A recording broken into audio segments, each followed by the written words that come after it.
loodusmaja kindlasti. Suur maksumuselt keeruline ja asukoht ja nii edasi. Siis kindlasti kesklinnas Golden Gate. Ja tegelikult see loodusmaja ei ole ju üks maja, see on tegelikult terve kvartal, ta koosneb 3 hoonest. Lisaks tuleb ka seal väga palju pannakse rõhku välialadele, kõrghaljastus sisekvartalis, pluss erinevad taimkatted erinevatest Eesti nurkadest ja loodus kooslustega.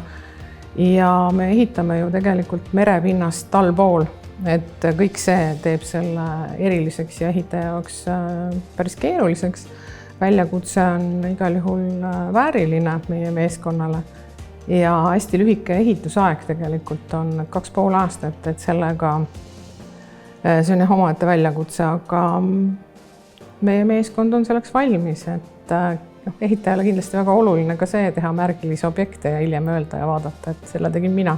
Aga Golden Gate'i teeb võib-olla eriliseks see, mis välja paistab, visuaal kindlasti hästi suur kumerate klaasidega hoone, mis on omaette väljakutse, pluss siis tegelikult, et hoonele taotletakse ju LED Platinum sertifikaati, mis on nagu väljakutse esiteks ehituskorralduse poole pealt hästi oluline on platsi töökorraldus, jäätmekäitlus ja teine muidugi ehitusmaterjalide valik ja lõpuks ka see hoone enda jalajälg nii ehitusmõttes kui siis ka kasutuse mõttes, pluss siis sõbralik keskkond seal töötada.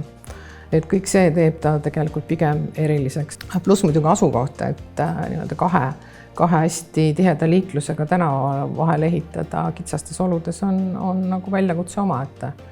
Aga samas selle on tore teha sellist märgilist asja. Kuna ehitus kipub olema selline sektor, mis nagu kukub ja taastub viimasena, et kui siin analüütikud ja majanduseksperdid väidavad, et majandus hakkab taastuma selle aasta teises poolaastas või järgmisel aastal juba võiks olla nagu toredam seis, eks sealt läheb veel kuskil pool aastat kuni aasta, et ehitus ennast hakkaks hästi tundma või isegi pikemalt. Et eks selline majanduse üldine kindlustunne peaks olema see, mis uuesti taastub. Ja võib-olla ka selline selgem arusaam või sõnum, et mis siis nagu riigis toimub, on see siis ka täna Riigikogus arutatav, eks ju, maksupoliitika. Et ega me sellest geograafilisest asukohast ju ei pääse, et see risk, mis meil kaasneb meie naabriga, see ei kao mitte kuhugi. Ehk järelikult peab siis meie riik näitama, et täiendavat nagu usku sellesse, et välisinvesteeringud siia on endiselt turvaline teha ja need on oodatud. Et eks üldine majanduskeskkonna paranemine, nii erasektoril eelkõige, eks ju. Riigi poole pealt, ma ei teagi, mingi aeg tagasi tehti selline ehituse pikem teekaart ja vaade. See on kuhugi laua pealt maha kukkunud või kuhugi paberite alla jäänud, sellest nagu väga ei räägita. Keskkond, meid ümbritsev majandus on nii palju muutunud, et ma arvan, et tegelikult peaks sellega üle vaatama, et enam sellisel kujul, nagu ta kunagi tehtud sai, ei pruugi see üldse nagu lennata.